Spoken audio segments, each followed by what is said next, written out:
Welcome to Blue Monday, and with Town fans patiently waiting for some new arrivals at Portman Road, I've decided to reflect on some of the best summer recruits we've enjoyed watching in recent years. My name is Mikey Smith. Here is my top 10 permanent summer signings at Ipswich Town from the past decade. In at number 10 is Christoph Berra, a no-nonsense centre-half who was signed by Mick McCarthy in the summer of 2013. The Scotsman with the French name was one of the most McCarthy signings of all time. A player he knew well from his time at Wolves, tick, an experienced leader, tick, and an aerial threat in both boxes, double tick. Berra was signed on a free and barely missed a game in his 4 seasons at Town and chipped in with a fair few crucial goals along the way. Perhaps he'd have placed even higher if he didn't handball it on the line in the 49th minute of that wretched playoff defeat against Norwich back in 2015. At number 9 is a man who wore that very number. Martyn Waghorn signed from Rangers in 2017 for around £1 million and made a fantastic impact during his brief spell at IP1. Waggy produced big numbers, 16 goals and 13 assists in what wasn't the most attacking team under McCarthy, and he was a real fan's favourite, contributing loads in the community as well. We also sold him for a decent fee, but the less said about where that reported £5 million was spent, the better. Fittingly at number 8 is Skuse, another shrewd piece of business from Big Mick as he signed on a free from Bristol City at the age of 27. Skuse was a pretty elegant midfielder on his day, with a lovely touch and a sharp turn, but was also never afraid to put his body on the line, and he was pretty well known for playing the matches where he wasn't 100% fit. Skuse made a massive 278 appearances for Ipswich under 4 different managers. Yes, he only scored twice, but Skuse was an unsung hero for many years.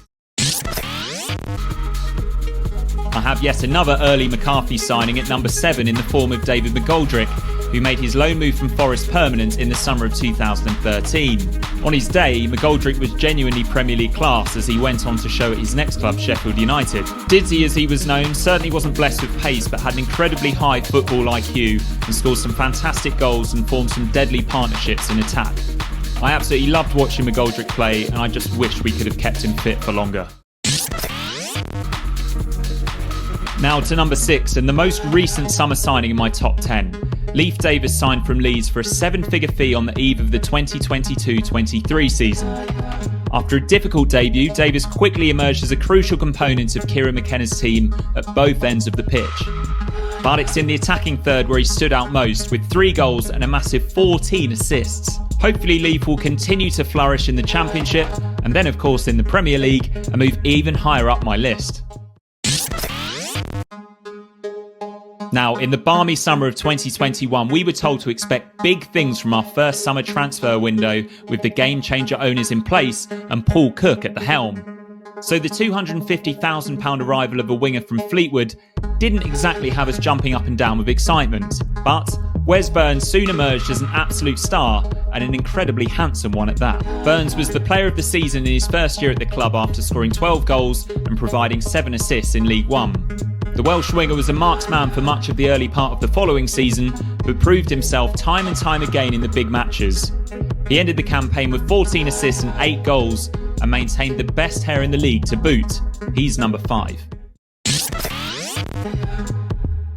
In at number 4 is Super Daryl Murphy, who was actually a player I didn't particularly rate during his loan spells under Roy Keane and Paul Jewell.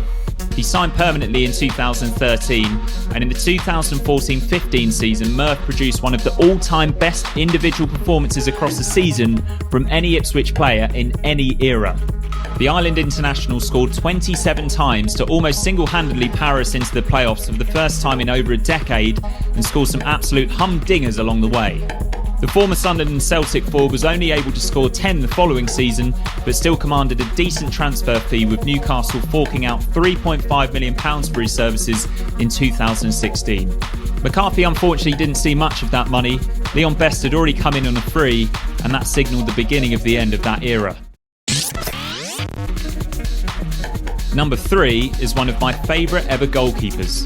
Bartosz Białkowski arrived in the same summer as Skuse and Berra, and also was in for the long haul. Białkowski wasn't great with his feet, but he was capable of absolute heroics in goal and was another thoroughly good person. I even heard he kitted out the lads at a local Polish car wash with ITFC tracksuits. Number 2 is the current captain, Sam Morsy. Mark Ashton must have had his cooking oil out when he persuaded Sam Morsy to drop down a level and sign from Ipswich from Middlesbrough on the 2021 summer deadline day. Morsy looks a cut above throughout his 2 seasons with us in League One with his awareness, tight control and intelligent play. The Egyptian king loves to get stuck in and stops us from being bullied and has subsequently picked up a fair few bookings along the way. But the streets, and indeed farms of Suffolk, will never forget how he went 8 games without picking up a single caution to successfully avoid being suspended in our crucial run-in last season. An undisclosed fee well spent. Long live the king. Top spot goes to the smallest player on my list, the reigning League One Golden Boot winner and Ipswich Town Player of the Season. Conor Chaplin, like Morsy, dropped down from the Championship in 2021, signing from Barnsley, again for an undisclosed fee.